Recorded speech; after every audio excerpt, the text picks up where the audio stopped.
장 22절 말씀부터 24절의 말씀입니다. 우리 함께 한 목소리로 합독하시겠습니다.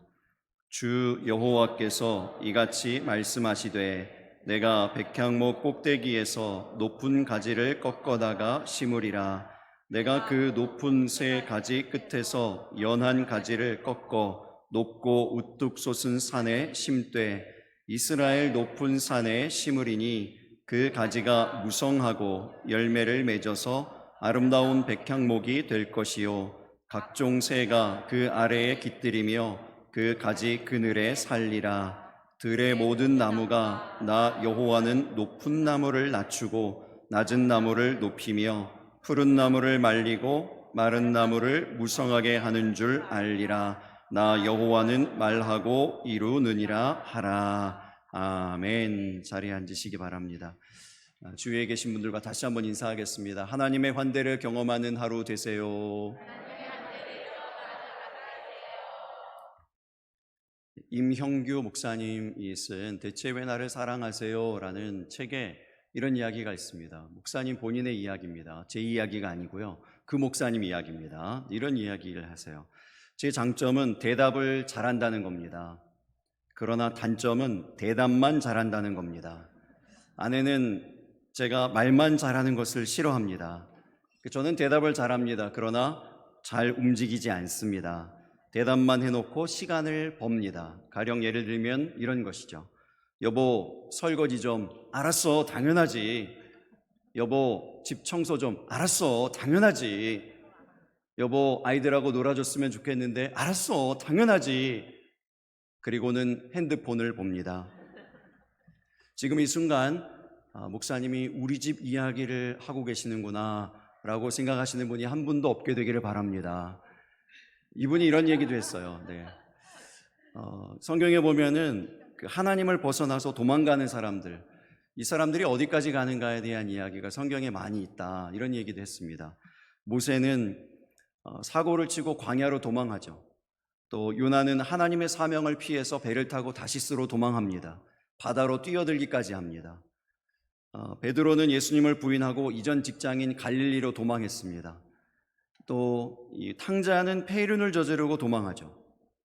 그러나 그들이 도망치고 도망쳤어도 하나님의 사랑에서는 결코 도망치지 못합니다. 하나님께서 40년 만에 광야에서 모세를 찾아내시잖아요. 그리고 불을 부르시지 않습니까? 요나를 물고기 뱃속으로부터 구원해내시고 다시 그 사명의 자리로 옮기십니다. 또 베드로를 예수님께서 그 바닷가에 다시 찾아가셔서 그를 다시 제자로 사도로 부르시잖아요. 탕자를 기다리시고 기다리시는 하나님의 모습을 생각해 보세요. 끊임없이 포기하지 않으시고 기다리고 참고 인내하십니다. 마태복음 13장에 보면은 씨 뿌리는 비유의 이야기가 나옵니다. 그때 이제 씨 뿌리시는 하나님의 모습이 비유로 나오는데요. 씨 뿌리시는 하나님께서 정말 하나님은 모든 것을 아시고 전능하신 하나님, 전지하신 하나님이시잖아요. 그런데 이상하리만큼 참 쓸모없는, 효과적이지 않은, 효율적이지 않은 일을 하시는 것을 볼 수 있습니다. 씨를 뿌리는데 4종류의 땅이 나와요. 4종류의 땅이 씨가 뿌려집니다. 길가와 돌밭과 가시떨기밭과 좋은 땅이죠. 이 중에서 열매를 맺고 결실하는 땅은 하나밖에 없어요. 좋은 땅, 한 종류의 땅밖에 없습니다. 그런데 하나님께서는 이것을 다 아시면서도 나머지 3종류의 땅에도 씨를 뿌리신다는 겁니다. 길가에도 씨가 떨어지고 돌밭에도 떨어지고 가시떨기 밭에도 씨가 떨어진다는 것입니다. 그곳에도 씨를 뿌리시는 거예요. 우리 하나님은 씨를 뿌리시는 하나님이신 것을 믿으시기 바랍니다. 여러분, 하나님 마음을 아시겠습니까? 그 사람의 마음 심령이 어떠하든지, 그 상태가 어떠하든지, 여건이 어떠하든지, 돌이 있든지 가시떨기가 있든지, 길가와 같이 딱딱한 마음일지라도 어찌하든지 열매를 맺기를 원하고 어찌하든지 그 씨가 뿌리를 내려서 가지가 무성하게 되어지고 그래서 아름다운 아름드리 열매가 맺혀지는 나무가 되기를 원하시는 거죠. 하나님의 마음입니다. 우리 하나님은 이렇게 뿌리시고 심으시는 하나님이십니다. 여러분 마음 심령에 하나님의 그 복음의 씨앗이 심겨져 있습니까? 하나님의 말씀이 여러분 가운데 뿌려져 있나요? 그 말씀이 잘 심겨져 있습니까? 아니면 여전히 대답만 하고 핸드폰만 보고 계신 것은 아닌가요? 우리 이제 교회에서 성경 읽기 계속 여러분 하고 계시잖아요. 우리 교회 달력에는 그 매일매일 같이 오늘 읽어야 되는 성경의 분량, 진도가 다 기록되어 있습니다. 그래서 우리가 지금 현재 읽어가고 있는 성경의 진도는 에스겔입니다. 에스겔은 여러분 다 잘 아시듯이 구약 성경 가운데 이제 예언서 4번째 책입니다. 구약 성경은 총 역사서 17권, 시가서 5권, 예언서 17권, 이렇게 해서 총 39권으로 구성되어 있습니다. 17, 5, 17. 아주 간단하죠. 그리고 역사서가 17권이에요. 역사서 여러분 순서 이 앞에 나와 있는 거 보지 않더라도 여러분 다 아실 줄로 믿습니다. 창출, 레민신, 창세기, 출애굽기, 레위기, 민수기, 신명기 5권이고요. 그 다음 수사룻, 여호수아, 사사기, 룻기 합하면 몇 권이죠? 8권입니다. 그 다음 사무엘상하, 열왕기상하, 역대상하 이 6권이에요. 앞에 8권, 6권 합하면 14권이죠. 남은 것은 에스라, 느헤미야, 에스더 3권이에요. 합하면 17권입니다. 잘 따라오고 계시죠, 여러분? 17권이 이제 역사서고요. 그 다음 나오는 건 더 간단합니다. 시가서 5권입니다. 욥시, 잠전하, 욥기, 시편, 잠언, 전도서, 아가. 나머지 이제 17권 예언서 혹은 선지서라고 얘기합니다. 사렘의 길단 처음에 나오는 5권, 이사야, 에레미야, 예가, 에스겔, 다니엘. 그래서 이것이 이제 이 대선지자라고 얘기하죠. 이사야, 에레미야, 에스겔, 다니엘 이 사람들이 이제 대선지서를 쓴 사람들이라고 얘기합니다. 나머지 이제 소선지서 12권이 나옵니다. 호요라봄, 용미, 호세야, 요엘, 아모스, 오바댜, 요나, 미가, 나합스팍, 승말, 나훔, 하박국, 스바냐, 학개, 스가랴, 말라기 이렇게 17권입니다. 할렐루야. 여러분 다 잘 알고 계시는데 제가 이제 리마인드 해드린 거예요. 다 알고 있는데 목사님이 이렇게 지루하게 얘기를 하나 이런 표정으로 다들 저를 보고 계신 줄로 믿습니다. 여러분 이 이야기가 다 이 성경에 이렇게 여러 가지 39권이나 되는 구약 성경의 이야기들이 다 어떤 이야기인가 하면 하나님께서 우리에게 씨를 뿌리시는 거예요. 말씀의 씨앗을, 복음의 씨앗을 우리에게 뿌려주시는 이러한 성경의 이야기들인 줄로 믿으시기 바랍니다. 이렇게 이제 예언서가 시작됐는데 예언서의 시대적인 배경이 이사야가 이제 예언서의 시작이잖아요. 사렘의 길단, 이사야, 예레미야, 예가, 에스겔, 다니엘이니까요. 이사야 시대 때에는 아직 나라가 멸망하지 않을 때입니다. 유다 나라가 아직 멸망 직전일 때예요. 그래서 경고하는 말씀을 하시죠. 그 다음 에레미야는 에레미야 시대 가운데에서 나라가 멸망합니다. 그리고 에스겔에 이르러서는 이미 멸망하고 이 백성들이 포로로 잡혀갔어요. 바벨론의 포로로 잡혀간 이 백성들을 향하여서 하신 하나님의 말씀인 것이죠. 여러분 그러니까 이 사람들의 마음 심령을 보면은 길가, 돌밭, 가시떨기 이런 마음 심령인 것이죠. 나라가 지금 멸망 직전이거나 멸망했거나 포로로 잡혔거나 이런 상황이잖아요. 근데 그런 상황 가운데서 하나님이 하시는 일이 뭡니까? 이사야 선지자라는 위대한 선지자를 보내시고 예레미야를 보내시고 눈물로 말씀을 전하게 하시고 에스겔을 보내시고 에스겔에게 수많은 환상을 보여주시면서 여러 가지 다양한 이야기들을 그림으로 그리면서 그림 언어로 그들에게 이제 말씀을 전하게 하시는 거예요. 계속 씨앗을 뿌리시는 거죠. 그러나 그들의 마음 심령이 시대적인 상황에 의하여서 어떻다고요? 척박해요.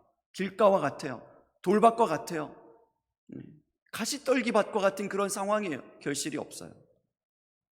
듣지 않아요. 말씀을 듣지 않습니다. 그 이후에도 이제 계속 12명의 소선지자들을 계속 보내서 계속해서 씨앗을 뿌리시는 거죠. 그들의 심령이 어떠하든지와 상관없이 계속 말씀하시는 겁니다. 여러분 하나님께서 저와 여러분에게도 동일하게 그렇게 말씀의 씨앗을 뿌리고 계심을 믿으시기 바랍니다. 우리의 상황과 우리의 형편이 어떠하든지 우리 여러분 심령의 마음이 상태가 어떠하든지와 상관없이 하나님께서 계속 그렇게 끊임없이 부지런히 하나님의 말씀을 우리에게 뿌려주고 계시는 거예요. 근데 우리 하나님이 이렇게 실패만 하신 하나님이 아닙니다. 마침내 이제 드디어 그 떨어진 씨앗이 결실하는 감격스러운 장면이 바로 오늘 본문의 말씀이에요. 이 본문의 말씀 22절을 다시 보시겠습니다. 주 여호와께서 이같이 말씀하시되 내가 백향목 꼭대기에서 높은 가지를 꺾어다가 심으리라. 내가 그 높은 세 가지 끝에서 연한 가지를 꺾고 높고 우뚝 솟은 산에 심되, 이렇게 얘기했어요. 백향목은 곧고 높게 자라는 나무입니다. 성전의 재료로 쓰였습니다. 하나님의 어떤 역사를 상징하는 그러한 나무예요. 이 백향목 얘기할 때 백향목 그림이 나와야 되는데, 백향목, 이게 백향목이거든요. 이 성전의 제목이에요. 이 재료로 쓰인 것입니다. 근데 이 백향목 꼭대기에서 높은 가지를 꺾었다고 했습니다. 근데 그 가지에 두 가지의 특징이 있어요. 새 가지이고 연한 가지다라고 했습니다. 이것을 단서로 해서 이제 신학자들은 이 가지가 바로 연한 가지가, 이 백향목 꼭대기에서 꺾어진 세 가지 연한 가지가 바로 메시아 예수 그리스도다라고 해석합니다. 그래서 예수 그리스도라고 하는 백향목 가지를 꺾어다가 높고 우뚝 솟은 산, 즉 그 다음 23절에 나오는 이스라엘의 높은 산에 심은 것입니다. 높은 산에 심은 이유도 있어요. 이따가 3부 예배 때 말씀 또 드리겠습니다. 근데 이 높은 산에 하나님께서 심으신 것이죠. 그때 일어나는 두 가지 현상이 있다고 성경이 얘기합니다. 이것을 예언하는 것입니다. 이제 메시아 되신 예수 그리스도께서 이스라엘의 그 높은 산에 심겨졌을 때, 이스라엘에 임하게 됐을 때에 일어나게 되어지는 두 가지 현상이요. 첫 번째는 성장입니다. 본문 23절을 다시 보시기 바랍니다. 이스라엘 높은 산에 심으리니 그 가지가 무성하고 열매를 맺어서 아름다운 백향목이 될 것이요 각종 새가 그 아래 깃들이며 그 가지 그늘에 살리라 말씀했습니다. 예수 그리스도의 백향목 가지가 이스라엘 높은 산에 심겨지면 어떤 일이 일어난다고요? 세 가지의 일이 일어나요. 그 가지가 무성하게 되고 열매를 맺고 아름다운 백향목이 됩니다. 이것이 성장의 세 단계예요. 가지가 무성해지고 열매를 맺어서 아름다운 백향목이 됩니다. 먼저 가지가 무성해지는 거죠. 이 가지는 예수 그리스도의 가지라고 했습니다. 예수 그리스도를 상징하는 것이라고 했습니다. 예수 그리스도라고 하는 가지가 무성해지는 것, 이것이 성장이에요. 다른 그 어떤 것이 무성해지는 것이 아니고요, 잡초가 무성해지는 것을 우리는 성장한다고 얘기하지 않죠. 정확하게 그 백향목 가지요, 예수 그리스도라고 하는 가지가 무성해지는 것, 이것을 성장이라고 얘기합니다. 지난 주간에 제가 참 반갑고 좋은 소식을 들었는데요. 그 경주에 있는 우리 교단의 한 교회가 굉장히 놀라운 부흥을 지금 막 경험하고 있다고 그럽니다. 굉장히 이제 많이 부흥하고 성도들이 막 찾아오고 교회가 변화되어지고 활기가 생기고 이런 일들이 막 일어나고 있다는 이야기를 들었어요. 근데 원인이 뭔지 아세요? 어떻게 해서 그렇게 부흥되어지고 있는지 아십니까? 새벽 예배 때문이랍니다. 전 교인이 새벽 예배에 나온대요. 정말 전 교인이 새벽 예배에 나오기 시작하면서부터 교회 분위기가 달라지고 막 부흥이 일어나는데, 놀라운 것은 새로운 성도들이 새벽 예배에 온대요. 새벽 예배에 전도가 일어나는 거예요. 새벽 예배에 전도돼서 오는 그 새 가족들은 어떻게 이제 인식을 하는가 하면, 예수 믿는다는 것은 새벽 예배를 드린다는 것이구나. 내가 교회에 가서 예배를 드린다는 것은 매일 새벽을 지켜 하나님 앞에 나아가는 것이구나. 이렇게 생각하면서 신앙생활을 시작하는 겁니다. 놀랍지 않습니까? 우리가 전도하면 겨우 주일 예배 이제 한 번 예배 드리시는 거, 이걸로 굉장히 감사하고 만족하잖아요. 근데 그 교회 교회는 그렇지 않아요. 새벽 예배에 전도가 일어나는 거예요. 새벽 예배. 제가 정말 그러한가 하고 오늘 아침에도 그 교회 이렇게 인터넷에 들어가가지고 홈페이지에 들어가서 주보를 확인해 봤어요. 9월 7일 주일 주보를 그 교회의 주보를 확인해 봤더니 새 가족이 주르륵 있는데, 새 가족 명단이 이렇게 있는데요, 다 새벽에 오신 거예요. 새벽에 전도돼서 오신 거예요. 예배와 기도라고 하는 전공법으로 부흥하고 있습니다. 예배라고 하는 가지, 기도라고 하는 가지요, 이 말씀이라고 하는 가지요, 이것으로 무성해지는 것이, 이게 성공입니다. 이게 성장입니다. 두 번째, 열매가 맺혀진다, 열매를 맺는다 라고 했습니다. 이게 성장이에요. 이제 백향목의 열매는 먹을 수 있는 열매가 아닙니다. 이 솔방울 같이 생긴 것이 이제 백향목의 열매인데 먹을 수 있진 않아요. 그런데 이 안에 아주 중요한 것이 담겨 있습니다. 뭘까요? 씨요, 씨. 백향목의 씨가 이 안에 있습니다. 그래서 열매를 맺는다는 것은 다음 세대가 있다는 것입니다. 다음이 있다는 거예요. 그래서 열매를 반드시 맺어야 되겠죠. 그 다음 백향목이 또 자라나야 되니까요. 다음 세대라는 열매를 맺는 것, 이것이 성장이라는 것입니다. 성경에 말하는 성장이에요. 그리고 이제 마지막 세 번째 완성의 단계, 아름다운 백향목이 되는 것입니다. 여러분 생각해 보세요. 꺾여진 그 연한 가지로부터 시작됐습니다. 그리고 그것이 자라나서 아름다운 백향목으로 홀로 서게 되는 것. 이것이 성경에 말하는 성장입니다. 사람들이 이 성장의 그 스텝을 다 보지 않고, 이 모든 단계를 다 보지 않고, 많은 사람들이 다 이 중간 단계부터 보는 거예요. 열매만 봅니다. 열매가 맺기를. 왜 우리 교회는 열매가 없지? 왜 우리 다음 세대가 없지? 교회 학교가 약하지? 그리고 이제 그 다음 마지막 완성된 단계, 아름다운 백향목. 왜 우리 교회 아름다운 이 백향목의 모습, 성숙한 그리스도인의 모습이 없는가? 왜 직분자로서의 합당한 모습이 보이지 않는가? 이런 이야기들만 이제 많이 있는 거죠. 근데 중요한 한 단계를 빼먹은 거예요. 첫 번째 단계가 있어야 그 다음 열매도 맺고 아름다운 백향목이 세워지는 줄 믿으시기 바랍니다. 첫 번째 단계가 뭐라고요? 가지가 무성해지는 거예요. 이 가지가 뭐죠? 예수 그리스도라고 하는 가지입니다. 우리 안에 예배의 이 가지, 예수님을 예배하는 이 가지가 무성하게 되기를 바랍니다. 우리 하나님께 나와서 우리 주님께 기도하는 이 기도의 가지가 무성하게 되기를 바랍니다. 예수님 만난 사람들이 무성하게 되어지고, 예수님 믿겠다고 고백하는, 예수님 만난 그 감격이 우리 가운데 무성하게 되어지고요, 예수님을 믿음으로 인하여서 생겨나는 그러한 간증이 무성하게 되어지기를 예수님 이름으로 축복합니다. 이 성장이에요. 성경에 말하는 성장입니다. 그런가 하면 성장만 있지 않아요.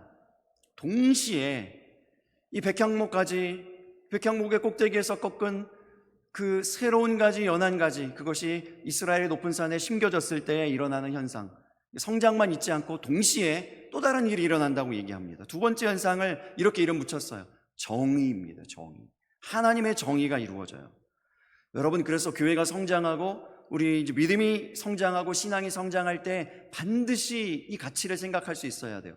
이 부분을 반드시 고려해야 됩니다. 우리 안에 믿음의 사람들이 더욱 많아지게 될 줄로 믿습니다. 믿음이 없으신가요, 여러분? 다시 한번 물을게요. 우리 안에 이 믿음의 사람들, 우리 함께 믿음 생활, 신앙생활하는 사람들이 더욱 많아지게 될 줄로 믿습니다. 우리의 신앙도 더욱 아름다운 모습으로 하나님이 기뻐하시는 그러한 형상으로 자라나게 되어질 줄로 믿습니다. 그런데 그렇게 자라고 성장하는 일에 반드시 동시에 일어나야 되는 일이요, 똑같이 일어나야 되는 일이 있다고 말씀하는 거예요. 본문 23절을 다시 보시기 바랍니다. 이스라엘 높은 산에 심으리니 그 가지가 무성하고 열매를 맺어서 아름다운 백향목이 될 것이요, 그 다음이요, 중요한 게 각종 새가 그 아래에 깃들이며 그 가지 그늘에 살리라. 이 일이 일어난다고요. 이 일이 일어나는 것이, 동시에 일어나는 것이 성장이라는 것입니다. 가지가 무성해져서 아름다운 백향목이 되면 그 다음에 일어나는 일, 각종 새가 그 아래에 깃들이며 그 가지 그늘에 살게 되어진다는 것입니다. 나무는 열매만이 아니라 그늘을 위해 존재합니다. 나무가 성장해야 되는 목적, 중요한 두 가지가 나오는 거예요. 하나는 열매죠. 열매 있어야 돼요. 열매 맺혀야 됩니다. 왜 그렇죠? 그래야 그 다음이 있거든요. 나무가 수명을 다해 죽어도 열매가 있으면 그 열매 안에 있는 씨앗으로 말미암아 그 다음 열매가, 그 다음 나무가 또 있잖아요. 열매가 중요해요. 그런데 동시에 또 하나 중요한 것, 그늘이라는 거예요. 그늘. 열매를 맺기 위해서 나무가 성장하는 것만이 아니라 그늘을 제공하기 위해서. 왜요? 그 그늘 때문에 누군가는 살거든요. 그늘로 인하여서 누군가가 살아나게 되거든요. 여러분, 이 그늘의 양이 무엇에 이제 이렇게 좌우되죠? 가지의 무성함에 좌우되는 거예요. 가지가 얼마나 무성한가에 따라서 그늘이 결정되잖아요. 가지가 무성하지 않으면 그늘도 없어요. 어떤 새들도 와서 깃들을 수 없습니다. 살 수 없어요. 가지가 무성한 이유는요, 그늘이 그만큼 생기기 때문에 그런 거예요. 우리로 인하여서 각종 새들이 와서 쉴 수 있는 그늘이 생기게 되기를 바랍니다. 가지가 무성해지는 것, 그래서 아름다운 백향목이 되어지는 것, 이것이 하나님이 원하는 성장인데요, 그 안에서 그늘이 생긴다는 거예요. 이것은 이제 신약 성경에도 똑같은 얘기가 있습니다. 마태복음 13장 31절 32절에 이 똑같은 말씀이 나와요. 같이 읽어보겠습니다.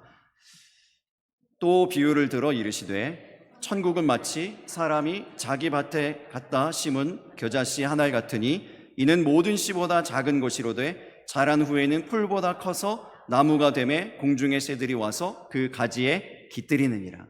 비슷하죠? 똑같은 얘기하는 거예요. 에스겔 17장 오늘 우리가 읽은 이 본문의 이야기와 마태복음 13장의 이 이야기요, 31절과 32절의 이야기가 연결되어지는 중요한 접촉점 두 가지가 있습니다.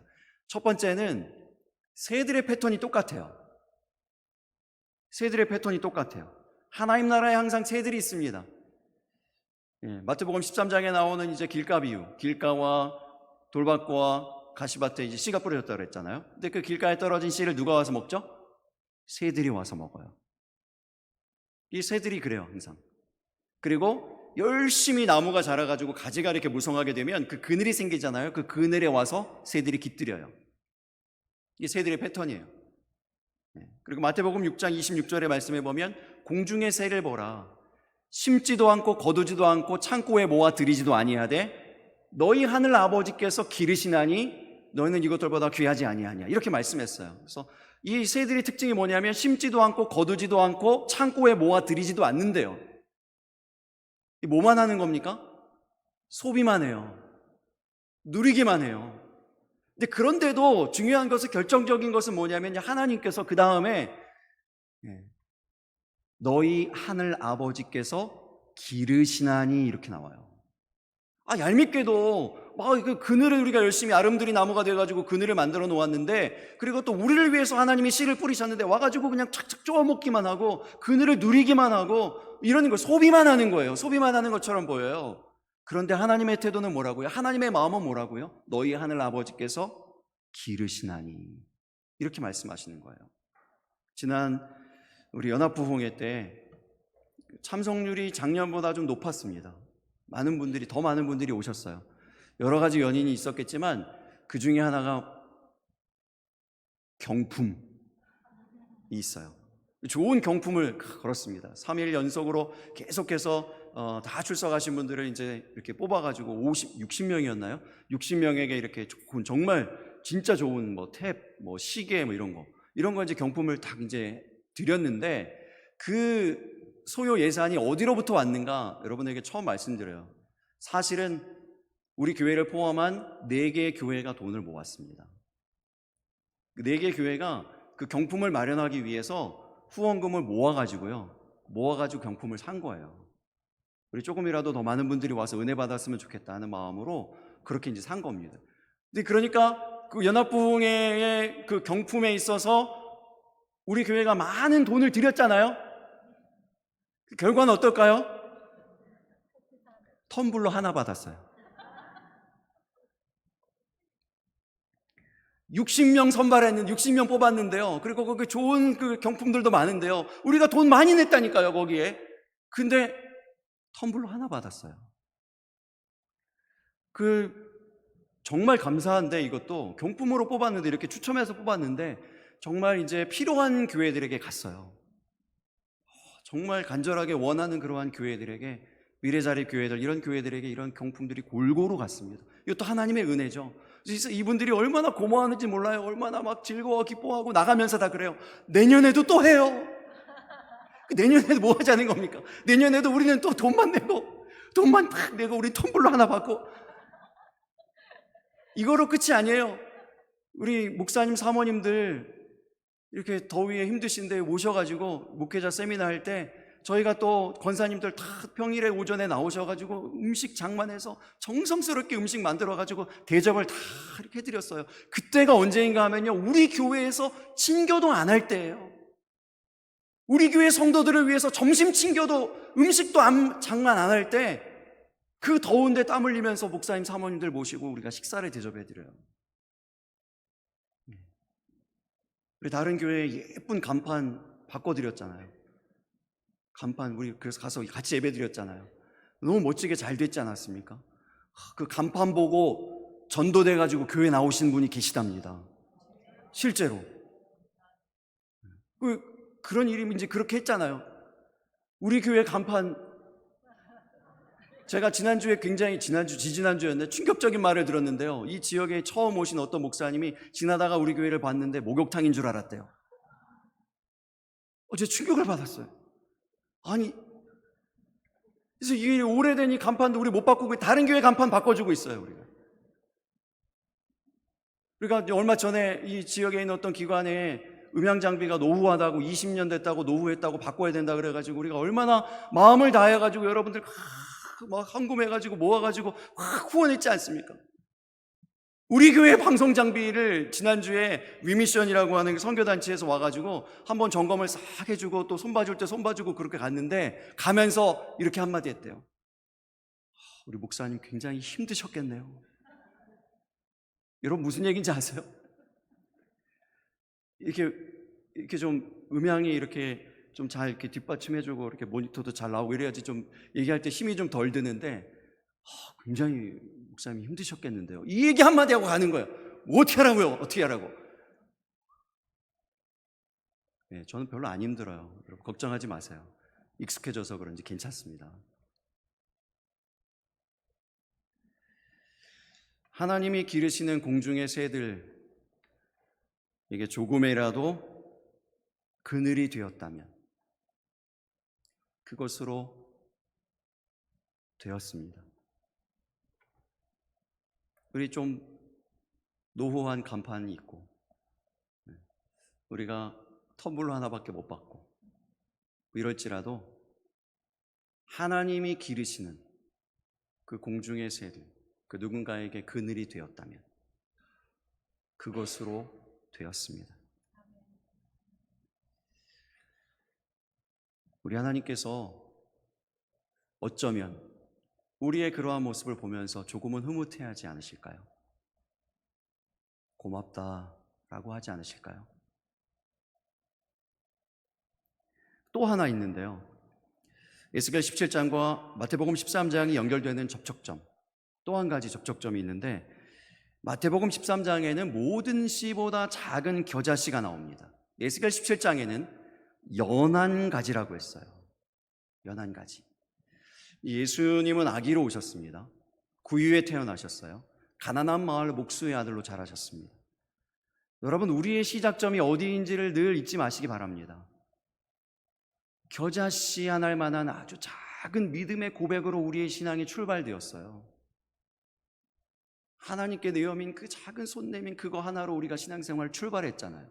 우린 정말 보잘것없는 작고 연약한 그러한 존재였습니다.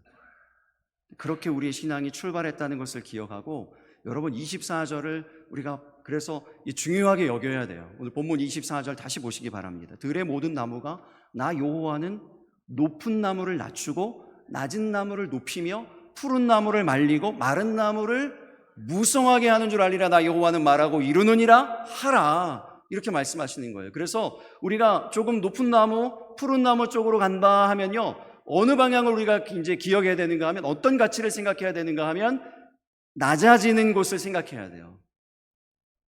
마른 자리로 가야 됩니다. 드러나지 않는 자리, 이름나지 않는 자리로 되도록 가도록 해야 되는 거예요. 그래서 너무 잘 된 거예요. 너무 잘 된 거예요. 우리 교회가 이렇게 돈을 많이 들였는데, 그래서 막 우리 성도들이 또 되도록 다 누리고, 막 탭 받고, 와, 탭 받았어, 손 막 시계 받았어, 뭐 이렇게 되지 않은 게 참 감사한 거예요. 여러분들도 몰랐잖아요. 우리가 그렇게 헌신한 것을. 아무도 모르는 거예요. 낮은 자리로 가는 거예요. 근데 누군가 어느 날 어떻게 지나가다가, 그렇게 그 교회에서 그렇게 헌신하여서 우리가 이렇게 누릴 수 있었구나. 그늘 같은 은혜를 누렸구나. 이렇게 생각하게 되어지는 거예요. 이런 가치가 있어야 된다는 것이죠. 이 방향이 있어야 된다는 거예요. 근데 반대로 이제 그 마른 나무요. 마른 나무. 낮은 나무의 가치는 뭐가 돼야 될까요? 무성한 나무로 가야 된다는 거죠. 높은 나무로 가야 된다는 거예요. 그 방향성을 가져야 된다는 거예요. 왜요? 자랑하기 위해서요? 높아지기 위해서요? 아니에요. 무성한 가지가 되어서 이제 우리가 받은 대로 다른 누군가에게 그늘을 제공해 주기 위해서 그 자리로 가야 된다는 것이죠. 무성한 나무의 방향으로 가야 된다는 것입니다. 여러분, 이게 하나님의 방향이라고 하나님이 딱 못 박아서 말씀하시는, 도장을 찍듯이 말씀하시는 것이 있는데 나 여호와는 말하고 이루느니라 이렇게 말씀했어요. 이 하나님의 방향이라고요. 성장하고 하나님의 정의를 이루고요. 성장했으면 당연히 동시에 이 정의를 이루어야 되는 게 하나님의 방향이라고요. 왜 우리가 성장해야 되는가? 하나님 나라의 정의를 위하여서 성장해야 된다. 이 하나님의 방향이라는 것입니다. 하나님께서 이 시대에 정말 놀랍게도 이 하나님의 방향대로 이 사람들을 쓰세요. 하나님의 이 교회들을 들어 쓰십니다. 제가 있었던 그 미국의 플로리다의 템파라고 하는 지역에 미국 교회, 어떤 한 미국 교회에서 이제 언더그라운드 처치라고 하는 이런 움직임이, 운동이 막 일어나고 있는데, 이제 이 얘기를 조금만 더 자세하게 3부 예배 때 이제 드릴 건데, 그래서 이 언더그라운드 처치, 또 다른 이름으로는 마이크로 처치라고 불러요. 미국 교회, 이제 한국 교회도 마찬가지죠. 이 지금까지의 이 미국 교회나 한국 교회나 현대 교회의 방향은 어디였는가 하면 메가 처치였어요. 그리고 언더그라운드 처치라고 지금 이름 붙였는데, 언더그라운드 교회라고 그랬는데, 지금까지의 방향은 어보브 처치였어요. 우리가 보다 더 높은 곳으로 가자, 보다 더 큰 곳으로 가자, 보다 더 많이 모이자, 메가 처치가 되자, 이런 방향이었거든요. 그런데 이제 각성한 거죠. 회개하는 겁니다. 이렇게 많은 사람들을 하나님께서 붙여주셨으면, 복을 주셨으면, 이제 그 다음 어느 방향으로 가야 되는가? 마이크로로 가야 되는 거예요. 언더그라운드로 가야 되는 거죠. 그래서 지역사회, 이 교회가 세워진 그 지역사회의 언더그라운드로 가는 겁니다. 그래서 이 플로리다 템파에 있는 이 미국 교회가 100여 개가 넘는 소그룹을 만들어서, 강력한 소그룹을 만들어가지고요, 그 지역사회 곳곳에 들어가는 겁니다. 각 분야로 들어가서 복음을 들고 믿음을 가지고 그들을 변화시키는 일들을 하고 있다는 거예요. 그 지역이 들썩들썩이고 있고 이 소문이 전국으로 퍼져나가고 있습니다. 전 세계 열방으로 이 이야기가 막 퍼져나가고 있는 거예요. 이 운동을 이제 통칭해서 선교적 교회 운동이라고 얘기해요. 우리 교회도 이 일에 동참하기를 원합니다. 이 일에 함께하기를 원합니다.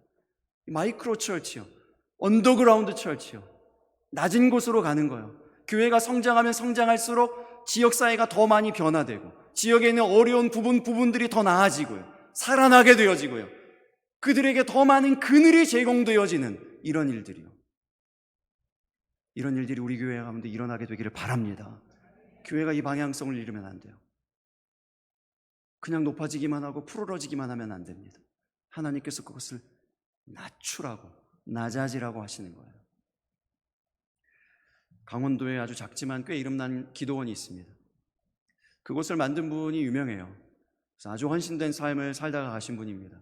그래서 그분 때문에라도 그 곳이 굉장히 유명한 곳이에요. 잘 알려진 곳입니다. 아주 작은 기도원이지만 한국교회 성도들은 이름만 대면 다 알만한 그런 곳입니다.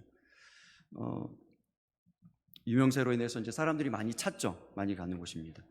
저도 그곳을 방문했던 적이 있습니다. 미국에 가기 전이었어요.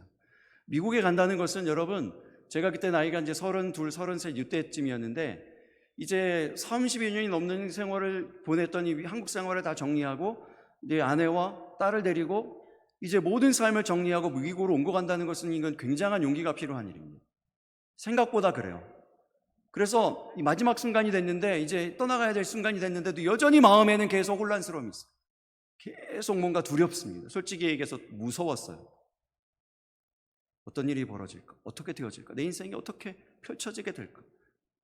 굉장히 무섭고, 그래서 마음이 절박하고, 마음이 정말 가난하고 답답하고 확신이 필요했어요. 하나님, 저에게 정말 확실한 확신이 필요합니다. 하나님이 저를 부르시고 저를 인도하신다는 확신이 정말 필요합니다. 그 확신을 듣기 원합니다 하는 그 마음으로 갔어요. 그래서 특별히 결정한 곳이 거기에요. 그곳은 말을 못해요. 기도 소리 내면 안 됩니다. 침묵으로 기도해야 되는 곳이고, 사람끼리도 대화를 못해요. 정해진 시간에만 대화할 수 있는 곳이에요. 그래서 사람 음성 들리지 않고 오직 하나님의 음성만 듣겠습니다. 확실한 하나님의 음성만 듣기를 원합니다 해서 그곳으로 간 거예요. 응답은 받았습니다. 은혜는 못 받았어요. 무슨 얘기인지 아세요? 응답은 정말 받았어요. 마음이 뜨거워지고 정말 확신을 얻게 되어지고, 미국으로 가야 되는 거구나, 하나님이 그렇게 부르시는구나 하고 그 확신은 충만하게 받았는데 은혜를 못 받았어요. 왜 그런가 하면요, 그곳이 이제 헌금으로 운영되는 곳입니다. 겉으로 표명하기로는 그냥 모든 사람들 어떤 사람이든지 다 와서 무료로 잠을 자고 밥을 먹고 기도하고 쉼을 얻고 갈 수 있는 그러한 곳이었어요. 그런데 겉으로는 그렇게 표명되어 있지만 입구에 뭐가 있을까요? 커다란 헌금통이 있어요. 그 앞을 지키고 있는 사람이 있어요. 저는 그때 너무 가난했습니다. 그리고 너무 경황이 없었어요. 너무 절박한 마음이어서 미처 헌금을 준비하지 못하고 갔습니다. 주머니를 뒤졌는데 고작 몇천 원이 나와요. 그거라도 드리지 않으면 안 될 것 같은 분위기에 그 몇천 원을 넣었는데 그 가난하고 정말 절박한 마음으로 기도원을 찾아온 그 전도사를 쳐다보는 그들의 싸늘하고 한심스럽게 보는 그 눈빛을 잊을 수가 없어요.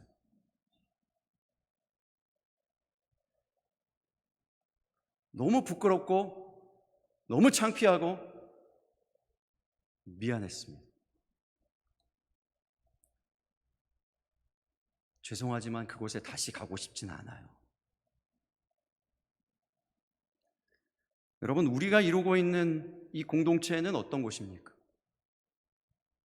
여러분, 열심히 신앙생활하고 열심히 각 부서에서 헌신하고 또 개인적으로 기도하시고 열심히 모여서 예배하고 있는데, 그래서 우리가 성장을 추구하고 있는데, 우리가 결국 이루어가고 있는 이 공동체는 어떤 곳입니까? 여러분이 목적하는 여러분의 신앙의 나무는 어떤 모습입니까?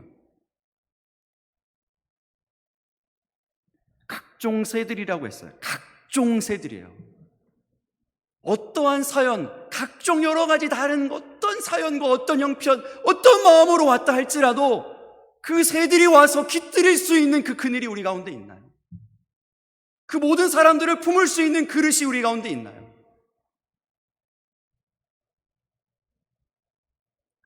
그럼 우리가 그렇게 되기를 원합니다. 그 누구도 미안해하지 않고요, 그 누구도 눈치 보지 않고,